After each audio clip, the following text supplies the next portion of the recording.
ଜୟ ଜଗନ୍ନାଥ। ଦିବ୍ୟ ଦାରୁରୂପ ମହାପ୍ରଭୁ କାଳିଆ କଳା ଠାକୁର କୋଟି କୈବଲ୍ୟନାଥ ଶ୍ରୀ ଜଗନ୍ନାଥ ମହାପ୍ରଭୁଙ୍କର ଅଭୟ ଚରଣକୁ ଅନ୍ତରର ଗଭୀରତମ ପ୍ରଦେଶରୁ ପ୍ରଣାମ ଜଣାଇ ଆଜିର ନୀଳାଦ୍ରି ସିଂହ ୟୁଟ୍ୟୁବ୍ ଚ୍ୟାନେଲ୍ ମାଧ୍ୟମରେ ଏକ ଦିବ୍ୟ ଅନୁଭୂତି ବିଷୟରେ ଆଜି ମୁଁ ଆପଣଙ୍କ ସାମ୍ନାରେ ବର୍ଣ୍ଣନା କରିବାକୁ ଯାଉଛି। ମହାପ୍ରଭୁ ଶ୍ରୀ ଜଗନ୍ନାଥ କଳିଯୁଗର ଆରାଧ୍ୟ ଦେବତା, ଚଳନ୍ତି ବିଗ୍ରହ ମହାପ୍ରଭୁ, ସାକ୍ଷାତ୍ ଦାରବିତନୁ ଧାରଣ କରି ନୀଳାଦ୍ରି କଟକର ମୌଡ଼ମଣି ମହାପ୍ରଭୁ ଆଜି ବି ଅନେକ ଭକ୍ତଙ୍କୁ କେତେ ପ୍ରକାର ଅନୁଭୂତି ଦେଉଛନ୍ତି। କାହାକୁ ଜୀବନ୍ତ ରୂପରେ ଅନୁଭୂତି, କାହାକୁ ସ୍ୱପ୍ନରେ ଅନୁଭୂତି, କାହାକୁ ପ୍ରତ୍ୟକ୍ଷ ରୂପରେ ଅନୁଭୂତି, ତ କାହାକୁ କାହା ସହିତ ଭେଟ କରେଇ ବିପଦ ବେଳରେ ସାହା ହୋଇ ଏକ ଦିବ୍ୟ ଅନୁଭୂତିକୁ ପ୍ରଦାନ କରୁଛନ୍ତି। ସେମିତି ଏକ ଦିବ୍ୟ ଅନୁଭୂତି ବିଷୟରେ ଆଜିର ୟୁଟ୍ୟୁବ୍ ଚ୍ୟାନେଲ୍ ମାଧ୍ୟମରେ ଆଜି ଆମେ ଜାଣିବା, ଯାହାକି ଯେଉଁ ଅନୁଭୂତି ସବୁ ଆମେ ଶୁଣୁଛେ ତାହା କେବଳ ମହାପ୍ରଭୁଙ୍କର କୃପା ଓ କୈବଲ୍ୟକୁ ପାଥେୟ କରି। ମହାପ୍ରଭୁ ନ ଚାହିଁଲେ ନା ଆମେ ଆପଣଙ୍କୁ ମହାପ୍ରଭୁଙ୍କ ଅନୁଭୂତି ଶୁଣେଇ ପାରିଥାନ୍ତୁ, ନା ମହାପ୍ରଭୁଙ୍କର ଅନୁଭୂତି ଆପଣ ଶୁଣିବାକୁ ପାଇଥାନ୍ତେ। କେବଳ ଆଉ କେବଳ ମହାପ୍ରଭୁଙ୍କର ଦିବ୍ୟ କୃପା ଏବଂ ଦିବ୍ୟ ଆଶୀର୍ବାଦର କାମନା ହିଁ କରି ଆଜିର ଅଧ୍ୟାୟକୁ ଆପଣମାନଙ୍କୁ ସ୍ୱାଗତ କରୁଛି। ମହାପ୍ରଭୁ ଶ୍ରୀ ଜଗନ୍ନାଥ ଏଇ କଳିଯୁଗରେ ମଧ୍ୟ ପ୍ରତ୍ୟକ୍ଷ ରୂପରେ ଭକ୍ତର ମନକୁ ବୁଝିକି କିପରି ଆସି ତା ହାତରୁ ମହାପ୍ରସାଦ ଗ୍ରହଣ କରିଥିଲେ, ତାହା ଆଜିର ଅଧ୍ୟାୟରେ ଆମେ ବର୍ଣ୍ଣନା କରିବା। ମହାରାଷ୍ଟ୍ରର ଜଣେ ବ୍ୟକ୍ତି ହେଉଛନ୍ତି ନରେନ୍ଦ୍ର ସେନ୍। ନରେନ୍ଦ୍ର ସେନ୍ ସାର୍, ଯିଏକି ଓଡ଼ିଶାର ଝାରସୁଗୁଡ଼ାରେ ଅବସ୍ଥିତ ଜିନ୍ଦଲ ଷ୍ଟିଲ୍ ୱାର୍କସ JSW ପ୍ଲାଣ୍ଟରେ ଏକ ଡିପାର୍ଟମେଣ୍ଟ ହେଡ୍ ଭାବରେ କାର୍ଯ୍ୟରତ। ସେ 2019 ମସିହାରେ ଝାରସୁଗୁଡ଼ାକୁ ବଦଳି ହୋଇ ଆସିଥିଲେ JSW ପ୍ଲାଣ୍ଟରେ। ମହାରାଷ୍ଟ୍ରର ଅଧିବାସୀ, ଜନ୍ମରୁ ମହାରାଷ୍ଟ୍ର ରହି ଆସିଛନ୍ତି। ସଦାସର୍ବଦା ମନ ପ୍ରାଣ ସର୍ବସ୍ୱ ବିକ୍ରି ହେଇଛି ପ୍ରଭୁ ଗଣେଶଙ୍କ ପାଖରେ। ସେ ଦିନ ରାତି ମହାପ୍ରଭୁ ଗଣେଶଙ୍କୁ ସଦାସର୍ବଦା ମନରେ ଚିନ୍ତା କରନ୍ତି। ବିପଦ ଆପଦର ଆରାଧ୍ୟ ଠାକୁର ହେଉଛନ୍ତି ତାଙ୍କ ପାଇଁ ଗଣେଶ ଭଗବାନ। ପ୍ରତିଦିନ ସକାଳୁ ଉଠିଲେ ପ୍ରଭୁଙ୍କର ଗାଧୁଆଠୁ ନେଇକି ତାଙ୍କୁ ପୁଷ୍ପ ଶୃଙ୍ଗାର, ତାଙ୍କୁ ସଜେଇବା, ପୁଣି ତାଙ୍କ ପାଇଁ ପ୍ରସାଦ ବନେଇବା, ତାଙ୍କୁ ଭୋଗ ଲଗେଇ ନିଜେ ପ୍ରସାଦ ଗ୍ରହଣ କରି ଡ୍ୟୁଟି ଯାଆନ୍ତି। ଡ୍ୟୁଟିରୁ ଫେରିକି ଆସିଲେ ସନ୍ଧ୍ୟାବେଳେ ସଦାସର୍ବଦା ଗଣେଶ ସହସ୍ର ନାମ ପାଠ କରନ୍ତି ଏବଂ ରାତିରେ ତାଙ୍କୁ ଶୁଆଇଲା ପରେ ନିଜେ ଶୋଇବାକୁ ଯାଆନ୍ତି। ଦିନଚର୍ଯ୍ୟା ଏମିତି ଚାଲିଥିଲା ସମୟରେ 2025 ମସିହାରେ ଗଣେଶ ପୂଜା ଦିନ ସକାଳୁ ଉଠି ନରେନ୍ଦ୍ର ସାର୍ ସିଏ ତାଙ୍କ ଘରେ ସବୁ ଜିନିଷ ରେଡ଼ି କରିକି ରଖିଲେ। ବ୍ରାହ୍ମଣ ଆସିଲେ, ପୂଜା ଆରମ୍ଭ ହେବ। ସକାଳ 7:30ରୁ 8ଟା ସମୟ ତାଙ୍କର ବାଲକୁନିରେ ବସିଥାନ୍ତି। ତାଙ୍କର ସ୍ତ୍ରୀ ରୋଷେଇ ଘରେ ଠାକୁରଙ୍କ ପାଇଁ ଭୋଗ ପ୍ରସ୍ତୁତ କରୁଥାନ୍ତି। ଆଉ ତାଙ୍କର ହଲ୍ରେ ଖେଳୁଥାଏ ତାଙ୍କର 6 ବର୍ଷର ଝିଅଟିଏ। ଏ ସମୟରେ ହଠାତ୍ ତାଙ୍କ କାନରେ ପଡ଼ିଲା କିଛି ଭଜନ, ଯେଉଁ ଭଜନ କି ତାଙ୍କ ମନକୁ ବହୁତ ମୋହି ନେଲା। ଭଜନଟି ବାଜୁଥିଲା ତାଙ୍କ ପଡ଼ିଶା ଘର ପାଖରେ। ପଡ଼ିଶା ଘରେ ତାଙ୍କର ଜଣେ ଓଡ଼ିଆ ଲୋକ ରହନ୍ତି, ଦାସ ବାବୁ ବୋଲି, ବୀରେନ୍ଦ୍ର ଦାସ। ସିଏ ମଧ୍ୟ ଜିନ୍ଦଲ ପ୍ଲାଣ୍ଟରେ କାମ କରନ୍ତି। ଯେତେବେଳେ ତାଙ୍କ ଘରେ ପୂଜା ହେବାର ଅଛି ନରେନ୍ଦ୍ର ସାର୍ଙ୍କ ଘରେ, ସେ ପାଖ ପଡ଼ିଶା ସମସ୍ତଙ୍କୁ ତାଙ୍କ ପୂଜାରେ ସାମିଲ ହେବା ପାଇଁ ଅନୁରୋଧ କରିଥିଲେ। ବୀରେନ୍ଦ୍ର ସାର୍ ମଧ୍ୟ ତାଙ୍କ ଘରେ ପୂଜାପାଠ ସାରି ଆସି ପହଞ୍ଚିଲେ। ଯେତେବେଳେ ବୀରେନ୍ଦ୍ର ସାର୍ ଘରକୁ ଆସିଛନ୍ତି, ନରେନ୍ଦ୍ର ସାର୍ ତାଙ୍କୁ ପଚାରିଲେ ଯେ ସେ ଯେହେତୁ ହିନ୍ଦୀ ଭାଷାଭାଷୀ ଲୋକ, ତାଙ୍କ ଭାଷାକୁ ମୁଁ ଓଡ଼ିଆରେ କହୁଛି। ସେ ତାଙ୍କୁ ପଚାରିଲେ ଯେ ଆପଣଙ୍କ ଘରେ ଆଜି କ'ଣ ଭଜନ ବାଜୁଥିଲା, ଯେଉଁଟାକି ମୋ ମନକୁ ଭଗବାନଙ୍କ ପାଖରେ କେନ୍ଦ୍ରୀଭୂତ କରିବାରେ ମୋତେ ବହୁତ ସହାୟ ହେଇଥିଲା, ମୋତେ ବହୁତ ଭଲ ଲାଗୁଥିଲା ସେ ଗୀତଟି। ବୀରେନ୍ଦ୍ର ବାବୁ ଜାଣିପାରିଲେ ଯେ ସିଏ ବୋଧେ ଗୀତ ଗୋବିନ୍ଦକୁ ଶୁଣିଛନ୍ତି, କାରଣ ବୀରେନ୍ଦ୍ର ବାବୁଙ୍କ ଘରେ ମହାପ୍ରଭୁଙ୍କର ପ୍ରତିନିତ୍ୟ ସେବା ହେଉଥାଏ।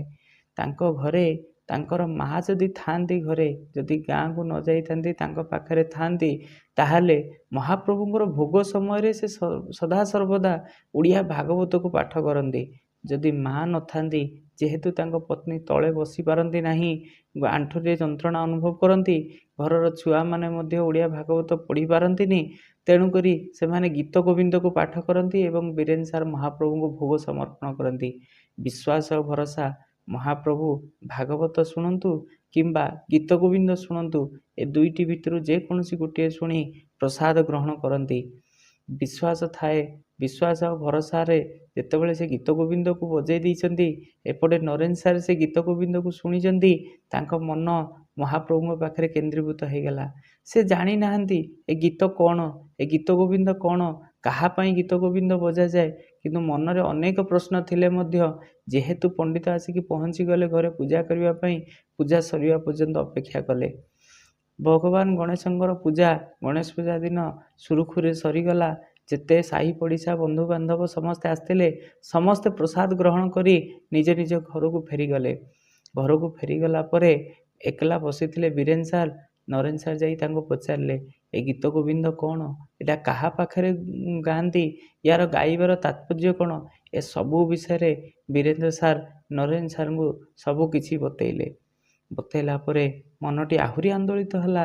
ଜଗନ୍ନାଥ କିଏ, ଗୀତ ଗୋବିନ୍ଦ କେମିତି ଗାଆନ୍ତି, ଗୀତ ଗୋବିନ୍ଦ ଗାଇବା ସମୟରେ ପ୍ରକୃତରେ କ'ଣ ବୀରେନ୍ଦ୍ର ସାର୍ ଯେଉଁ କହୁଛନ୍ତି ମହାପ୍ରଭୁ ଭୋଗ ଖାଆନ୍ତି ବୋଲି ପ୍ରକୃତରେ କ'ଣ ଖାଆନ୍ତି? ମନରେ ଅନେକ ପ୍ରଶ୍ନ। ଯେହେତୁ ଇଞ୍ଜିନିୟର ନା, ସବୁବେଳେ ପ୍ରାକ୍ଟିକାଲ ଜିନିଷକୁ ଦେଖିବା ତାଙ୍କର ଅଭ୍ୟାସ, ତେଣୁକରି ଏ ସ୍ପିରିଚୁଆଲ ଜିନିଷ ପ୍ରତି ତାଙ୍କର ଏତେ ଆସ୍ଥା ଓ ବିଶ୍ୱାସ ନଥିଲେ ମଧ୍ୟ ଆଜି ବୋଧହୁଏ ମହାପ୍ରଭୁ ତାଙ୍କୁ ପ୍ରମାଣ ଦେବା ପାଇଁ ଏ ଜିନିଷ ତାଙ୍କ କାନରେ ପକାଇଲେ। ମହାପ୍ରଭୁଙ୍କୁ ଦର୍ଶନ କରିବା ପାଇଁ ବୀରେନ୍ ସାର୍ଙ୍କ ସହିତ ନରେନ୍ଦ୍ର ସାର୍ ଘରେ ସବୁ କାମ ସାରି ତାଙ୍କ ଘରକୁ ଗଲେ। ସମୟ ପ୍ରାୟ 1ରୁ 2ଟା ପାଖାପାଖି ହେବ। ମହାପ୍ରଭୁଙ୍କ ପାଖରେ ଭୋଗ ଲାଗିବାର ସମୟ ହେଇଗଲା।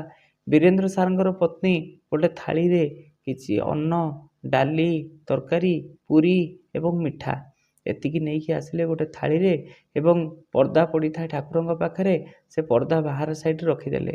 ବୀରେନ୍ଦ୍ର ସାର୍ ଧୁଆଧୁଇ ହେଇ ଧୋତି ପରିବର୍ତ୍ତନ କରି ଯେତେବେଳେ ପର୍ଦ୍ଦା ଭିତରକୁ ଗଲେ ଏବଂ ଭୋଗ ଥାଳିକୁ ନେଲେ, ଭିତରେ ବାଜିଲା ଘଣ୍ଟି।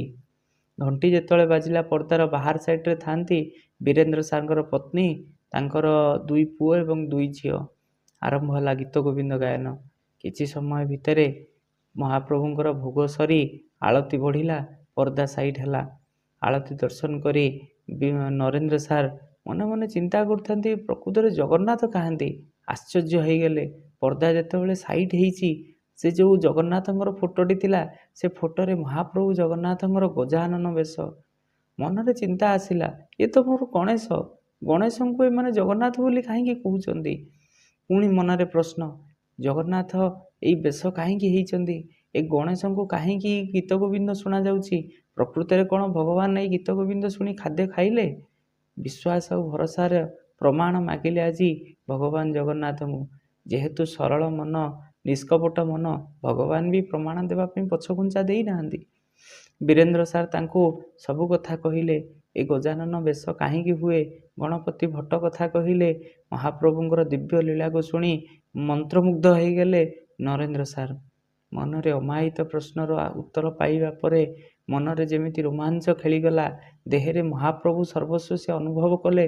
ଦୌଡ଼ିଗଲେ ନିଜ ଘରକୁ। ଘରକୁ ଯାଇ ଗଜାନନଙ୍କୁ ଦର୍ଶନ କଲେ। ଗଜାନନଙ୍କୁ କହିଲେ, ହେ ପ୍ରଭୁ ଗଣେଶ, ସବୁଦିନ ପ୍ରତିଦିନ ମୁଁ ଜାଣିବା ଦିନରୁ ଆପଣଙ୍କ ସେବାରେ ମୁଁ କେବେ ବି ଅବହେଳା କରିନି। ଆପଣଙ୍କୁ ସଦାସର୍ବଦା ମୁଁ ଆପଣଙ୍କୁ ସେବା କରି ବସିଛି। ଭଗବାନ ଯେତେବେଳେ ଭକ୍ତକୁ ପରୀକ୍ଷା କରନ୍ତି, ବେଳେବେଳେ ଭକ୍ତ ମଧ୍ୟ ଭଗବାନଙ୍କୁ ପରୀକ୍ଷା କରିଥାଏ। କିନ୍ତୁ ସର୍ତ୍ତ ଏଇଆ ଥାଏ, ଭକ୍ତଟି ସରଳ, ନିର୍ମଳ ଏବଂ ନିଷ୍କଳଙ୍କ ମନୋଭାବର ହେଇଥିବା ଦରକାର। ତେବେ ଯାଇ ଭଗବାନଙ୍କୁ ପରୀକ୍ଷା କରିବାର ଅଧିକାର ତାକୁ ପ୍ରାପ୍ତ ହୋଇଥାଏ। ଏହି ବିଶ୍ୱାସ ଆଉ ଭରସାର ସହିତ ସେଦିନ ଗଣେଶଙ୍କୁ ମଧ୍ୟ ନରେନ୍ଦ୍ର ସାର୍ କହିଲେ, ପ୍ରଭୁ ଯଦି ଗୀତ ଗୋବିନ୍ଦ ଗାଇ ଆପଣଙ୍କ ବେଶଧାରୀ ଜଣେ ଭଗବାନ ଯଦି ଭୋଗ ଗ୍ରହଣ କରିପାରୁଛନ୍ତି, ତାହେଲେ ଆପଣ କାହିଁକି ସାକ୍ଷାତ ରୂପରେ ଆସି ଗୀତ ଗୋବିନ୍ଦ ଗୀତ ଗୋବିନ୍ଦ ଶୁଣି ଭୋଗ ଗ୍ରହଣ ନ କରିବେ? ମୋର ବିଶ୍ୱାସ ଆପଣ ନିଶ୍ଚିତ ଭାବରେ ମୋର ସନ୍ଦେହ ଦୂର କରିବେ। ଏହା ଶୁଣି ପତ୍ନୀ ବନେଇଥିବା କିଛି ପ୍ରସାଦ ଆଣି ଭଗବାନଙ୍କୁ ସମର୍ପଣ କଲେ। ଭଗବାନଙ୍କୁ ସମର୍ପଣ କରିବା ସମୟରେ ଯେତେବେଳେ ଗୀତ ଗୋବିନ୍ଦ ମୋବାଇଲରେ ଅନ୍ କଲେ, ମୋବାଇଲରେ ଗୀତ ଗୋବିନ୍ଦ ବଜେଇବା ଆରମ୍ଭ କଲେ, ହଠାତ୍ ଘରର ବେଲ୍ ବାଜିଲା। ଦେଖିଲା ବେଳକୁ ଗୋଟେ 20-22 ବର୍ଷର ଗୋଟେ ପିଲା ଠିଆ ହେଇଛି, ହାତରେ ଗୋଟେ ଲଡ଼ୁ ପ୍ୟାକେଟ୍ ଧରିଛି। ଘରକୁ କବାଟ ଖୋଲିଲେ, ତାକୁ ପଚାରିଲେ, ବାବୁ ତମେ କିଏ? ନା ମୋ ନାଁ ହେଲା ଗଣେଶ। ମୁଁ ଏ ବର୍ଷ ନୂଆ ଜଏନିଂ କରିଛି ଆପଣଙ୍କ ଡିପାର୍ଟମେଣ୍ଟରେ। ମୁଁ ମଧ୍ୟ ମହାରାଷ୍ଟ୍ର ପିଲା, ଆପଣଙ୍କର ଗାଁର ପିଲା। ଆପଣଙ୍କର ଜଏନିଂ କଥା ମୁଁ ଏଇଠି ଶୁଣିଥିଲି, ତେଣୁକରି ଆପଣଙ୍କର ଘରର ପତା ଆଡ୍ରେସ୍କୁ ମୁଁ କଲେକ୍ଟ କରିକି ମୁଁ ଆପଣଙ୍କ ପାଖରେ ଆସି ପହଞ୍ଚିଛି। ଏଇ କଥା ଶୁଣି ଯେତେବେଳେ ନିଜ ଗାଁର ଗୋଟେ ପିଲାକୁ ଦେଖିଲେ, ସେ ତୁରନ୍ତ ତାକୁ ଘର ଭିତରକୁ ଡାକି ଆଣିଲେ। ଭଗବାନ ଗଣେଶଙ୍କର ପ୍ରସାଦ ସମର୍ପଣ କଲେ। ଏପଟେ ଗୀତ ଗୋବିନ୍ଦ ବାଜୁଥାଏ। ଗୀତ ଗୋବିନ୍ଦ ସରିନି, ଗଣେଶ ପ୍ରସାଦ ଗ୍ରହଣ କଲେ, ଗ୍ରହଣ କରି ଚାଲିଗଲେ। ମନରେ ଦୁଃଖ।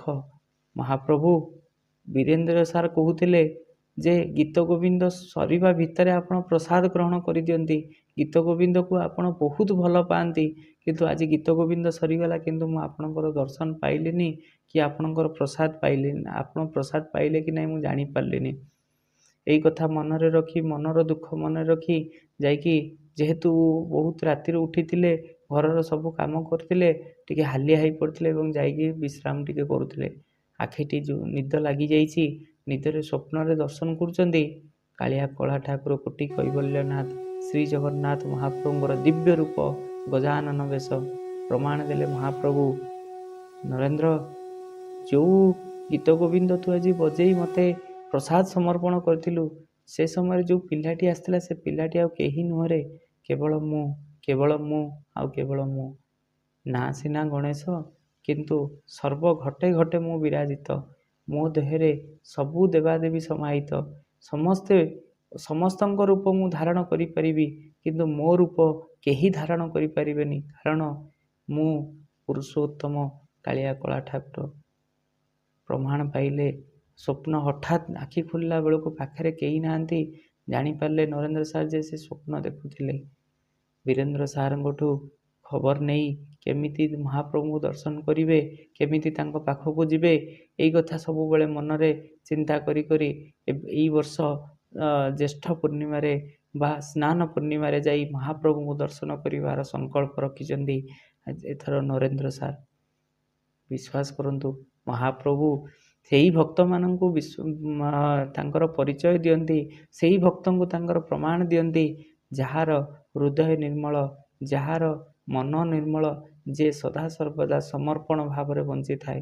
ମହାପ୍ରଭୁ ଏତିକି ବିଶ୍ୱାସ ଭରସା ଆମ ସମସ୍ତଙ୍କୁ ଦେଇଥାନ୍ତୁ। ଆମ ଉପରେ ତାଙ୍କର କୃପା ଏମିତି ରଖିଥାନ୍ତୁ। ଏତିକି ତାଙ୍କର ଅଭୟ ଚରଣାରବିନ୍ଦରେ, ତାଙ୍କ ପଦ୍ମପାଦରେ ମୋର ଅଳି। ଜୟ ଜଗନ୍ନାଥ, ଜୟ ଜଗନ୍ନାଥ, ଜୟ ଜଗନ୍ନାଥ।